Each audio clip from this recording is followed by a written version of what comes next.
everyone. Today we want to talk about when spouses or one spouse has OCD. So thought it would be a really good topic because it's something that we actually deal with. But I said to you, I think it would be funny to talk about something that happened that was funny, but could have spiraled you out had this been several years ago. Yeah. So something that happened related to this topic that happened, it was 2 weeks ago now, on the lives that Mark does on Sunday night. So we decided to do a new format where I would be sitting in this chair and we'd do a split screen and kind of try a new format. So we're trying to figure out what's comfortable for us too. So I just want to say that I was not used to this format where Mark would be sitting, you can't see it, but he's over there where he does his lives. I'm sitting here and he's talking to the camera, which would be me. I did not realize it was me at the moment. I thought that you were just addressing because a question had come in like you normally do. You were addressing a question. And it wasn't jiving in me that you were talking to me because I'm looking at the camera. So like my brain, first of all, was struggling. And then you can explain what was happening to you too. Well, so let me tell you what. I was going to put it in context Okay. because in context though, you're monitoring the comments. Yes, I was going to say that. And you're interacting in the comment section. Uh-huh. So it is understandable that flow is challenging. Like, am I talking? Yes. Were you listening? So it creates like this massive split of attention. It totally did. And it all collided like right there. It collided full on live for everyone to see, which we did have a chuckle about it later. But I want you to talk about just even you working through it in the moment because you did say to me, I wasn't responding. And it's funny because I even watched the live back and I was to myself like, Missy, come on. He's asking you a question. And I wasn't. It was not computing for those reasons. But you made a statement to me laughing and you said something like, seriously, answer it before I have an OCD spiral. Right. So it's funny if you want to go back, you go into the live tab in YouTube in the channel and you can see it. I forget how far, it's like halfway into it or whatever. But it's really fun. We thought it was really fun. Yeah. But we want to talk about that today because it could have really spiraled you for many reasons about all the distortions under OCD, right? Yep. And then my OCD spiral after. So it was kind of a collision, too, of where both of our struggles are. Yep. So you get a lot of questions about from spouses of people who have OCD. In how do they handle it? There's a lot of questions that come along with that. What do the boundaries look like? When do you say enough is enough? So we want to kind of cover that today and our own journey. So I thought it would be funny to start with that real life scenario. Yeah, and I think it's a place of rejoicing and growth for me. Totally. And that was the thing after the show was over, I said, that's really cool. I've grown. Yeah. I kind of said that to myself internally because I was like, it didn't really bother me. Now, in the moment, I was like, okay, she's not answering me, so. The look on your face is so funny. And I could feel like, because let me rewind a bit. I've grown up my whole life being a communicator. I was preaching when I was a teenager. So you develop, when you have perfectionism and those kind of obsessive compulsive struggles, you develop an inner control world of how you communicate and teach and speak. And so I had a highly controlled internal methodology in how I focus, how I preach and teach.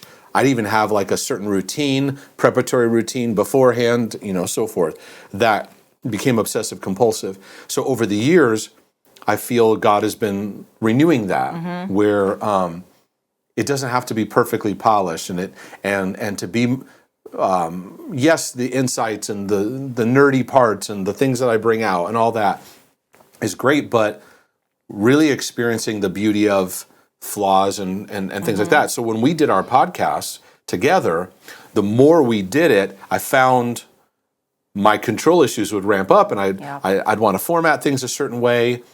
And I would, I talked this in other broadcasts about how I would want to. I don't know if you should say it that way. I don't, because it's the way I would say it. Right. I was like, wait a second, you're not me, right? And I would know that in my head, but I felt myself in survival mechanisms. So, anyways, over the years, our journey in being ourselves has also been a practice of me letting the beauty of that, releasing control, like letting us be ourselves more, because I'm letting myself be myself more in the process.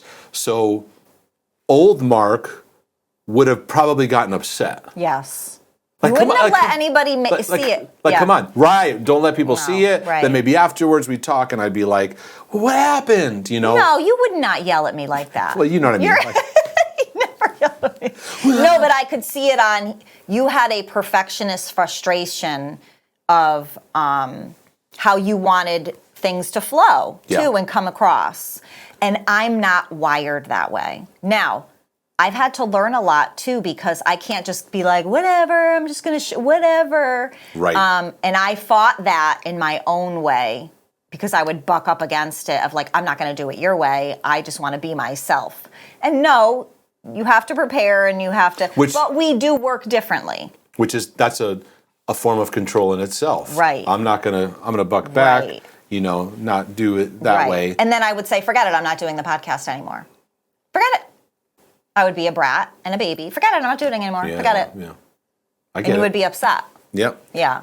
And so we realized, and a lot of marriages come to this conclusion, we're actually good for each other, where these areas, they force us to sharpen. Totally. Where I come from this high performance world that needs to chill out and just be relational. Right. And now I have my flow. Like I get up and over there at my station, I get on the camera and I sit there and look at, and I know how to like convey, and I have certain thoughts that I want to, and I have like an outline in my head that I go through. You're such this a dynamic. teacher. I'm such a what? A teacher. Mm-hmm.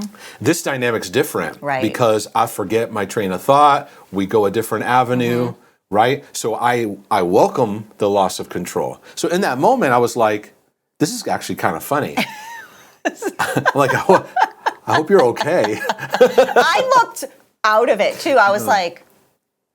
But then it was so funny. It was a great learning moment because I didn't flip out. Afterwards, I said, you know what? It was too much to have you looking at comments, interacting with comments, and then paying attention to what everything I'm saying. It was, and responding. That's impossible. Yeah. So it actually created a great learning moment. Yeah. Versus a spiral. But we've had a lot of obsessive-compulsive hurdles we've had to navigate through. Totally. And many of our older episodes, you can go back and check some of those out. I think in our fear series that we did a whole fear series. Then we started to plow the obsessive-compulsive journey, and we shared a lot of those things. Yeah, we did. Yeah. So that it's if you want to check it out, it's slightly, no, I don't want to say it's embarrassing, because now I just find it funny. And it was just played out in real time. And then, like we said, we're kind of proud of ourselves of like, this didn't spiral. Yeah.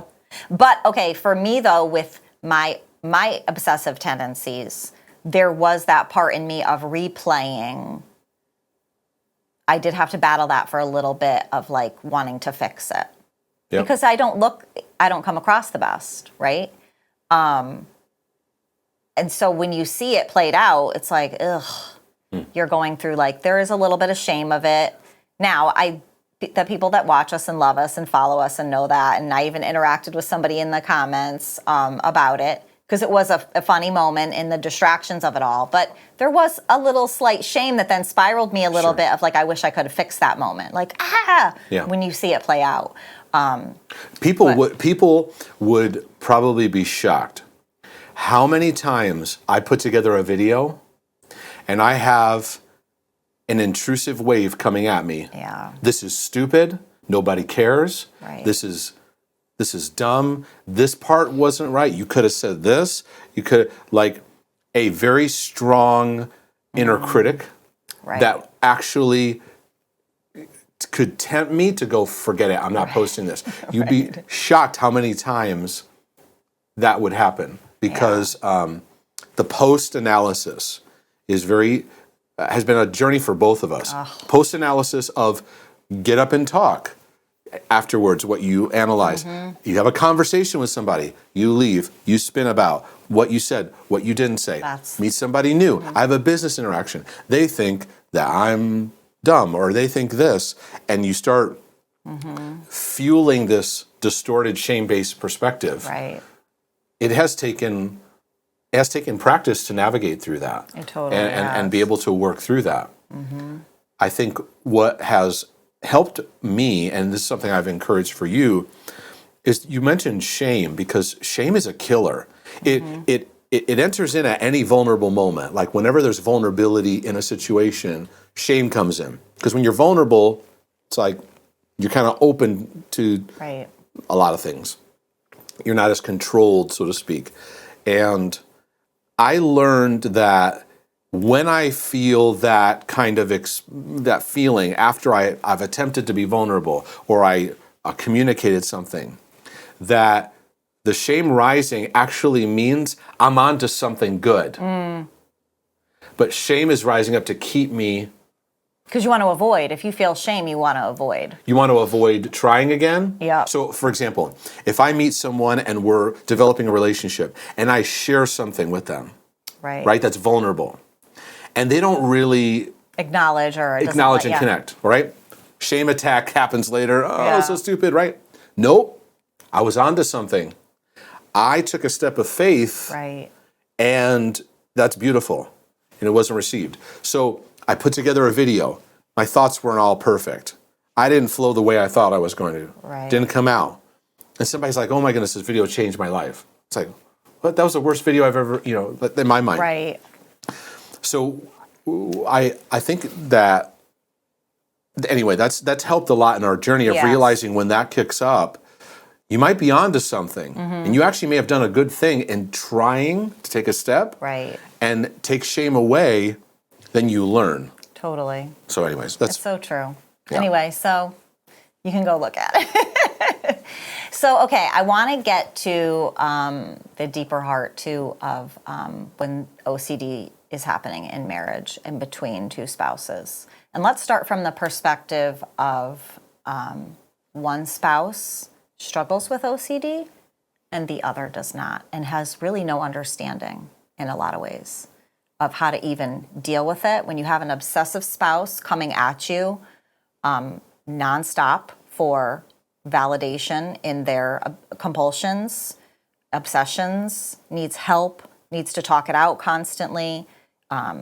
It interrupts the home. It comes between the relationship, intimacy, you name it, it can come between all of it. So let's talk about that a little bit in, first of all, the OCD person's perspective, because then I want to talk about the spouse who doesn't have it. Well, and the advice you would give to the person struggling with OCD. Obviously, get the book. Both people need to. Materials. I think I'd start the other way. Could I start the other way? Yes, the person who doesn't have OCD. Yeah. There's a couple mistakes I feel they make in the journey. They're concerning perspectives, and it kind of goes like this: well, I don't have OCD, so I don't understand this. And what it does, it creates a distance between them and in the relationship of like, you have a problem, I don't. And when you're in marriage, the Bible says we're one flesh. So if you have a struggle with something, I believe it is an invitation that, well, that's something you struggle with. I need to know what that struggle is like. I need to learn. I need to understand. And that goes into everything. So they may have anxiety. You don't struggle with anxiety. You need to learn how anxiety works. Right. Because the one you love, that you're one with, has this battle so that you can be. This is where we get into divided worlds where it's like, well, I don't have that problem. So I read a lot where one of the spouses can treat the other spouse like they're damaged goods. They're a younger child to care for. They're a burden, right? No, this is your spouse. You're one. Right. Get to know this battle because this is in your life. Right. Right? So I think that's the kind of the first step. I even say I would go over to parents. If your child, you're seeing a certain struggle, Like it's your role to get to know that struggle. Right. Whether you say, "Oh, I don't," we do this like we like somebody has like cooties. You remember as kids, cooties. Right. You know the Right. I don't think people use that term anymore. No, but no. like you have this thing. I don't. You may not mean to come across that way, but we don't know how to go. Okay, I need to understand this struggle because the one I love that I'm one with has this battle. Right. And it's two different dynamics when you're talking about children.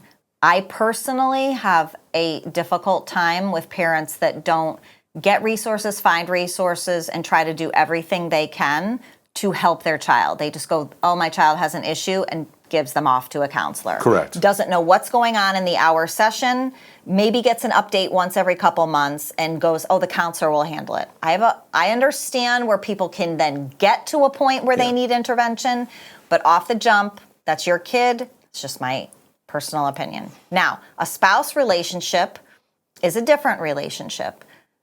We're not telling you to get equipped so that you can fix the spouse. Right.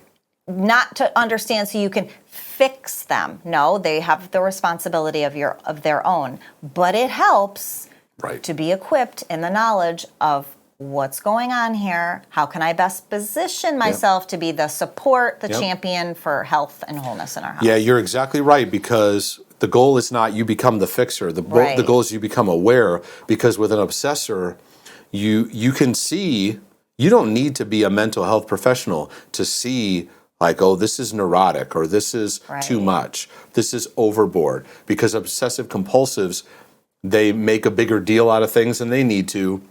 They magnify issues they don't. They overtalk, they overshare, they over something. And your goal is not to be their fixer, but to understand so that there becomes agreements of boundaries. And I think that was something that along the way we've walked, is having an agreement that we're going to navigate this. We both want to be well. We're in a situation where we both have obsessive compulsive battles we've had to work through.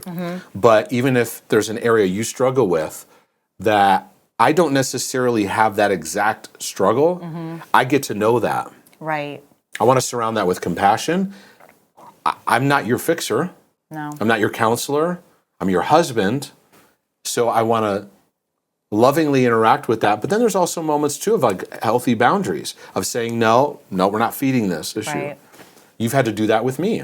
We're like, no, I'm not feeding this. I'm not feeding this thing. It's creeping up. No, not doing it. And that was love. But love came out of you being knowledgeable and understanding this is obsessive. Yeah. And I don't want to say it helps, but because I have my own obsessive and we talk about it a lot, there is a part where it did help a bit that I understand the spinning. I understand what it feels like. I'm gonna say this as I'm going through the Rolodex of people I've interacted with. It does seem to me when a spouse doesn't have OCD or doesn't have that particular mental health battle, and they're like, I don't know, I don't struggle, and the person struggling is frustrated, this person, oftentimes, majority of the time that I've seen, they're not in touch with their own journey. Correct. That's such a good observation. They're not in touch with their own journey. Because I look at anyone's battle. I'm not trying to brag, but I look at anyone's battle, and if I don't have that particular battle, I go, I can get how you got there. Right. Is it because of someone being smart? No, it's someone being in touch with their own journey. It then reflects on how you see someone else. So that to me is the bigger problem. It's not, do they understand how intrusive thoughts work, and do they understand the principles of ERP? And it's like, are you in touch with your own? And so I think when couples, they'll write to me, my wife doesn't understand. What do I do? Or my husband, I struggle with this, and he doesn't. What I'm hearing is he or she is not in touch with their own journey. They think they're good. And they're like, that's your thing, go get fixed and come home so we're all okay. Yeah.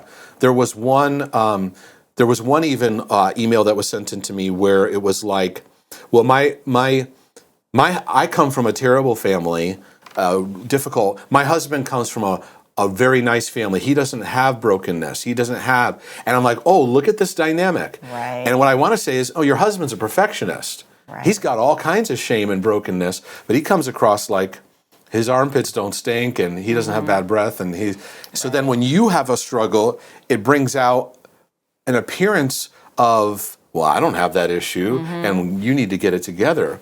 So I think that really, it's not like educating yourself about information. It's you being in touch with your own journey. I'll take it further. Right.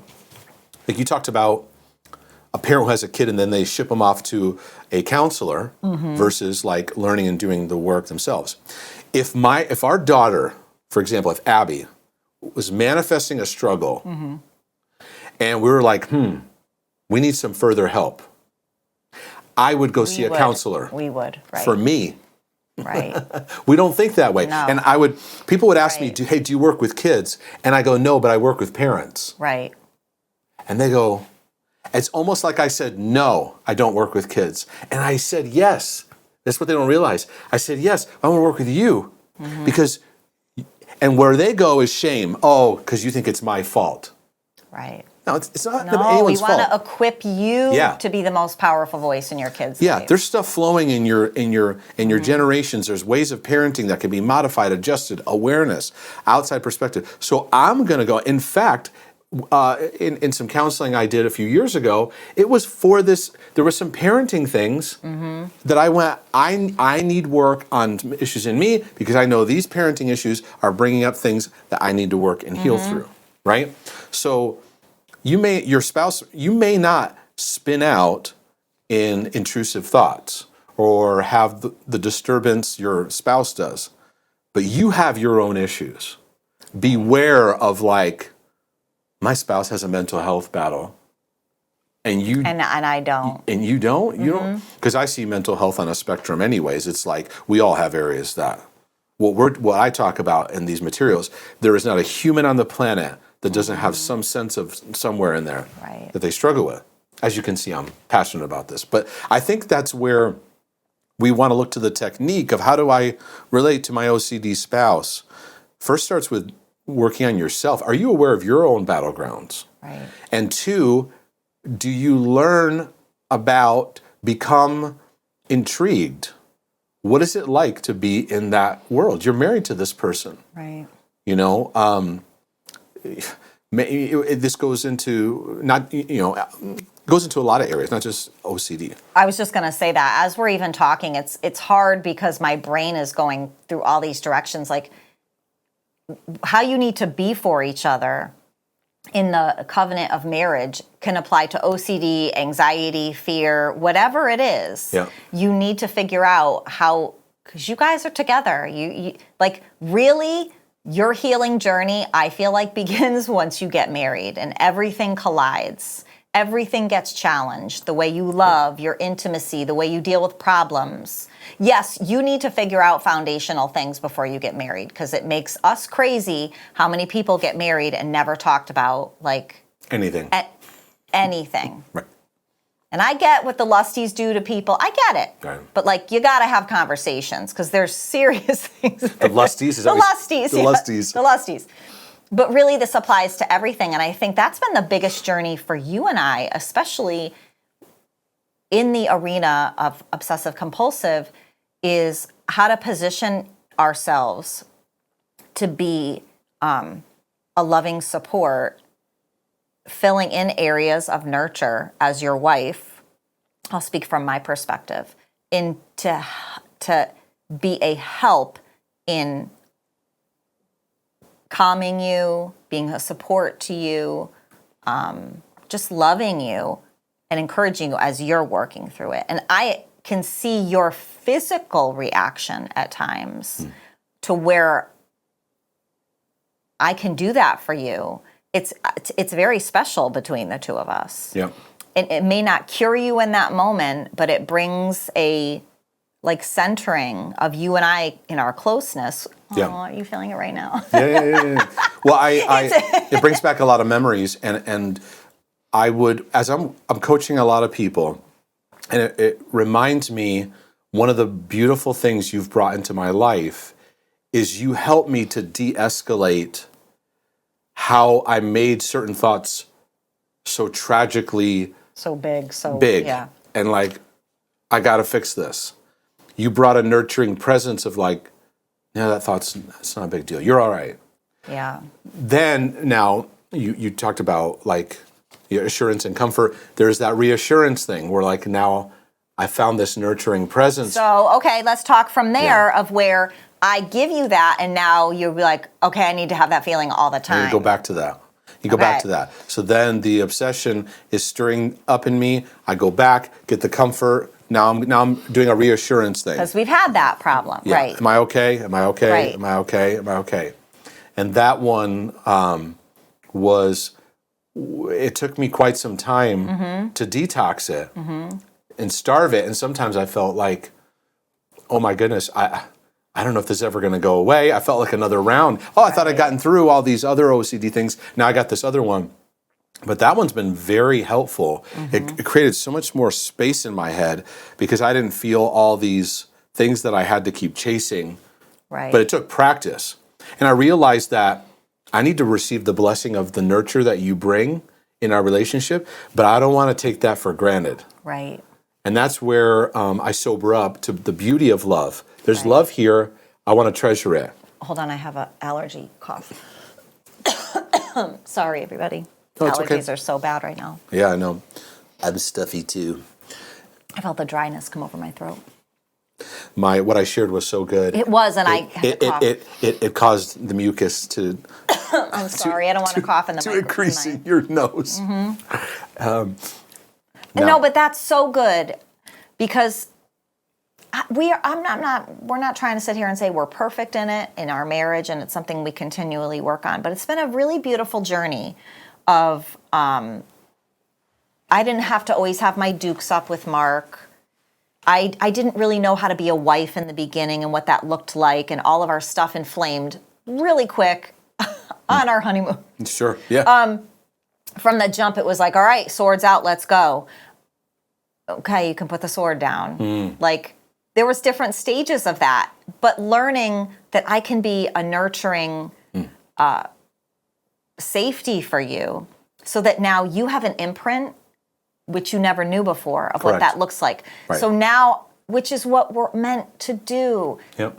God created us to have these relational imprints so that we understood what His love looks like, how His nurture feels, what the comforter, all those things. So now I'm giving you imprints. It's like you with me. I never understood what the love of a man felt like, ever in a healthy way. It was always distorted. You gave me that picture. So now I go, oh, okay, that's even a glimpse of how God loves me. Now I can start interacting and understanding how to receive that from Him. Then that's your part of your responsibility to go, okay, I can't keep just going to her and going, you're my source, you're my source. Right. Okay, make me feel better. Which you had a responsibility. It needs self-awareness. Right. And I had to become aware. And sometimes couples ask, well, how do you know you're being too reassuring or you're being codependent? You kind of learn as you live, as you practice. There's some times where you go, I need to starve this compulsive reassurance, but that doesn't mean you don't go, hey, I'm struggling today, or you don't share anything at all, right? We can go black and white, but it's like realizing, okay, in that area, that disturbance, I need to be aware of where that goes dysfunctionally. And I think a spouse learns through practice. Like, okay, this time I reassured. It's all right, I'm learning, right? This is not like a perfect science, but I'm developing discernment. And discernment comes out of humility and self-awareness. Humility says, I'm going to learn, I'm going to grow. Because OCDers, in general, are very stubborn about their pathology. What they do, they defend. Right.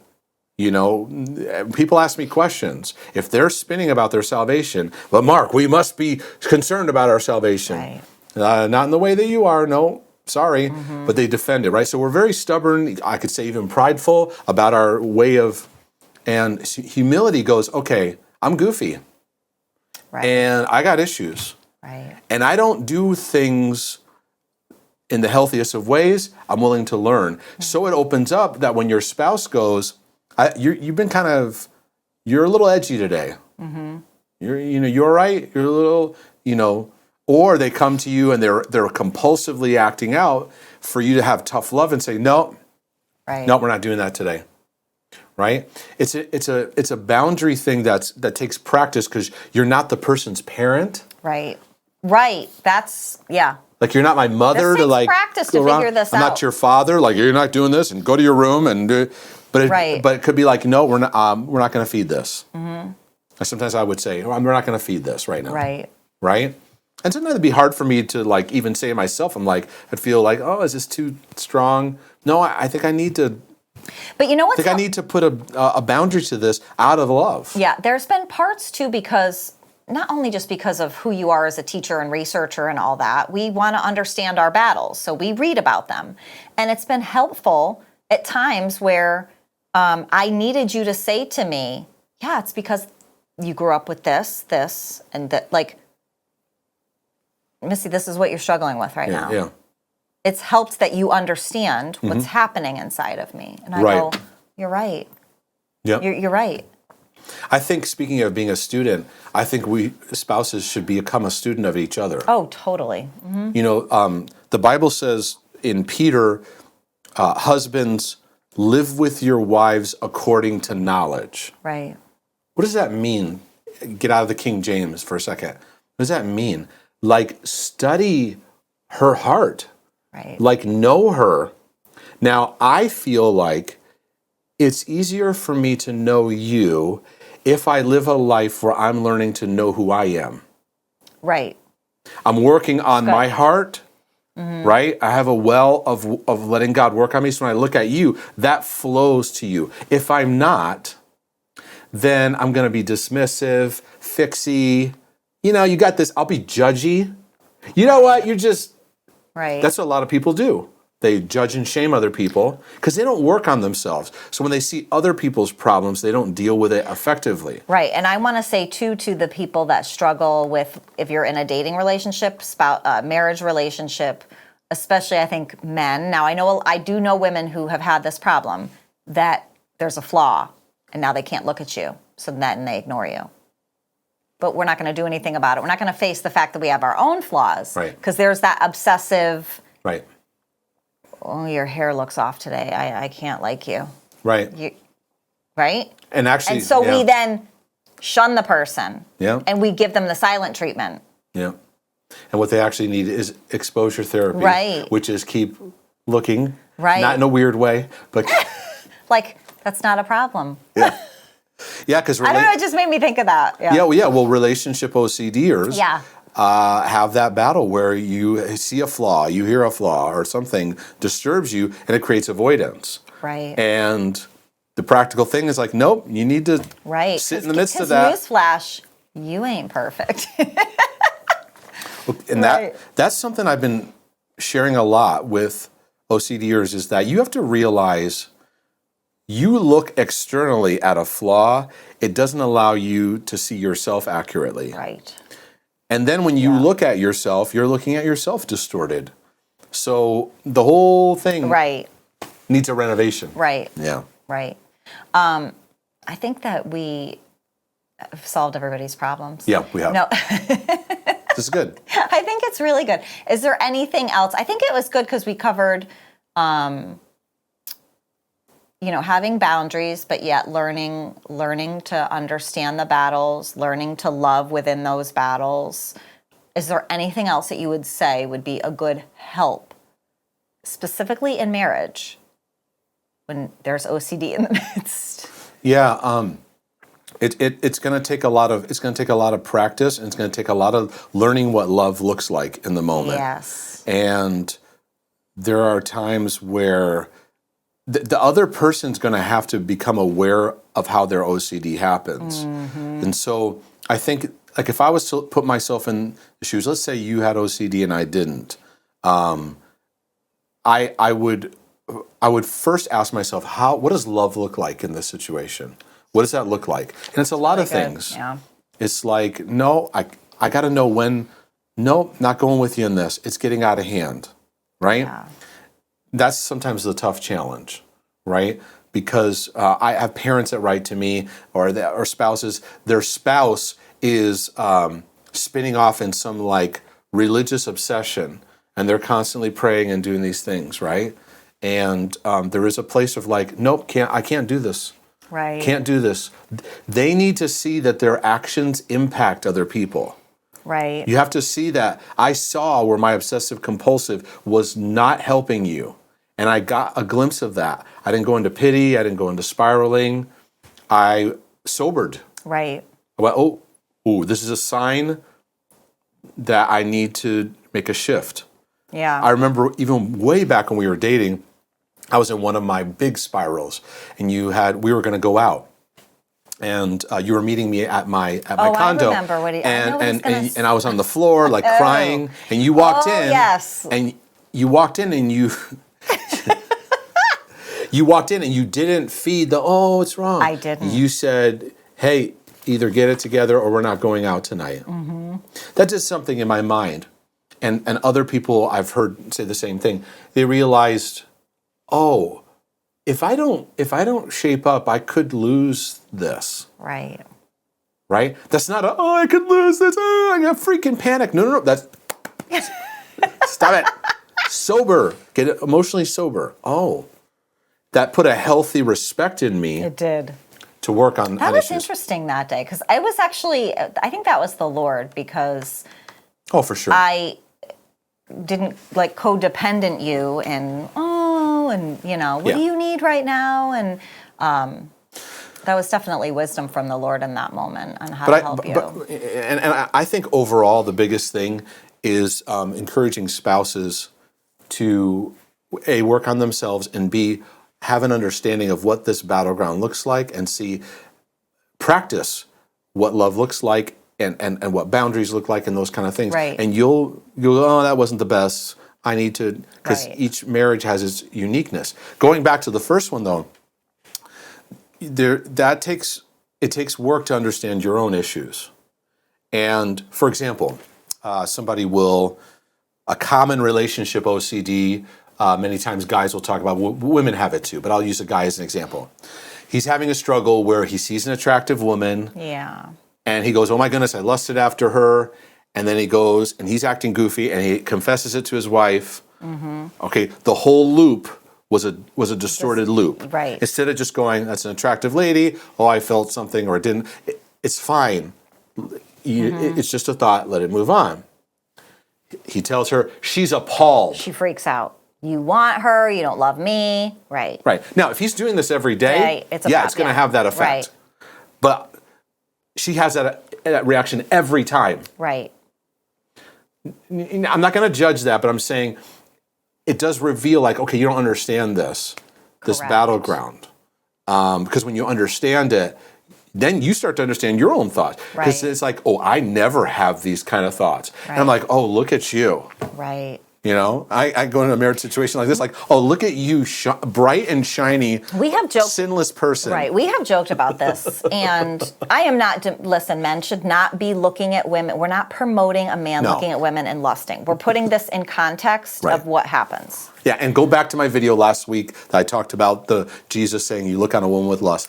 Yes. But you and I have like kind of a joke between each other about this because there's not really great attractive people in the world. They're a rare endangered species, yeah. Okay? Those unicorns that walk in a room, okay? You get awkward with super good-looking people. What is it? You're like, whoa, my gosh, this person's so attractive, and you feel awkward around them. Yeah. And you're not used to seeing really good-looking people. Yeah, early on. What? Can I share this? And if you don't want it, we can cut it out. But I think what helped me, because I had that struggle, is you would acknowledge it. I'd acknowledge a good-looking woman and go, look at her, she's stunning. And so it was interesting because you'd go, hey, look at her, and it would cause me to go, Yeah, there she is. Where it's not this like, oh, hidden. because a lot of good-hearted men are like, oh, I can't look, I can't look, I can't look, and we're like becoming like obsessive-compulsive about, I can't look, I can't look, I can't look, and we almost make it a joke, like there's a unicorn in the room, Right. like. And then we think it's funny. So now it's not awkward for me or you, Right. and we make it we take the power away from it. Yeah. Like to torment, or for us, that just, it helps. right. And I never want to take that for granted and be sloppy with that. That we're just Well, because, and here's the thing too. I don't know, who's like one of the, like Cindy Crawford. If Cindy Crawford walked into a room, Yep. it's a unicorn, you go, whoa. Yeah. For women, Superman, whoever. Brad Pitt. Brad Pitt is super cool. Okay, you want to look at. It's like looking at a piece of art. Unfortunately, I mean, I don't mean to make it, but it's odd. So when you see a really good-looking person, sometimes make it funny. I don't know if there are other problems in the marriage of like the husband having issues with that. Right. Like there are bigger issues, but Right. we're taking it from that level of like. A pretty girl walks in, and now the husband feels accused. Right, because there are plenty of marriages where one of Where the spouses it's a problem. has We're not talking about that level. where like there's a pornography issue, Yes. and that's eroded trust, and that's made the other person very untrustworthy because of those. Or there's been adultery. There's been like those other kind of issues, but in a general sense, Right. And And let me tell you something. Any either or spouse that I don't struggle with, come on. If somebody pretty walks in the room, you look and acknowledge, or a man, oh, that's a good looking person. Right. We have to take the power away Right. from what it does to people, to have insecurities, and maybe I'm lusting.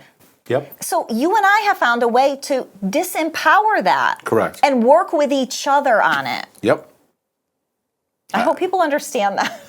Yeah. If they don't, they don't. Whatever. If they don't, they don't. That's how we roll. But I think that in that situation, because that's part of empathy. Right. Empathy is I put myself in your shoes. Here I have a spouse. They want to live well in this area, but they're disturbed about the subject. Right. So they want to live right before God, but they spin about their salvation. Of having empathy, because being in the midst of a spiral is very difficult. Yeah. It is very hard. And a lot of times you can't even connect to reality. Like the way I described it was like there's a plexiglass wall on my chest. Yeah. I feel this like anxiety, and I'm looking at the world, but I'm not even participating in it. Yeah. That's very challenging. It takes a lot of coaching and work to walk Yeah. through. As a spouse, you're not the person's savior, counselor, helper, teacher, mother, father. You're actually a brother or sister in Christ, Yeah. and you're one flesh. Get to know the battleground, but also work on your own. Because I find the blessing I am to our household is I just work on my life. I just work on my Right. journey. And I bring that to you, and I bring it to Max, and I bring it to Abby, and I let God work on me, and I practice. So true. And so if any of you have a struggle in a certain area, I'm going to get to know that. And I'm gonna just as I live with your wives according to knowledge, I want to know I never want to think I know like I know you, like I mastered you. Right. In the sense of knowing you. Mastered you. Mastered the knowledge of. Right. You get what I'm saying? Right, I do, yeah. I always want to continue to be curious, to keep learning. And what happens is I learn new things Right. each time. Like, wow, interesting the way that you think in that area. And interesting how that works in your brain. Right. Right? How can I be loving around that? And through you doing a lot of your reading and understanding, like even you doing the understanding of the adult children of alcoholics, you've understood me at a whole new level. Correct.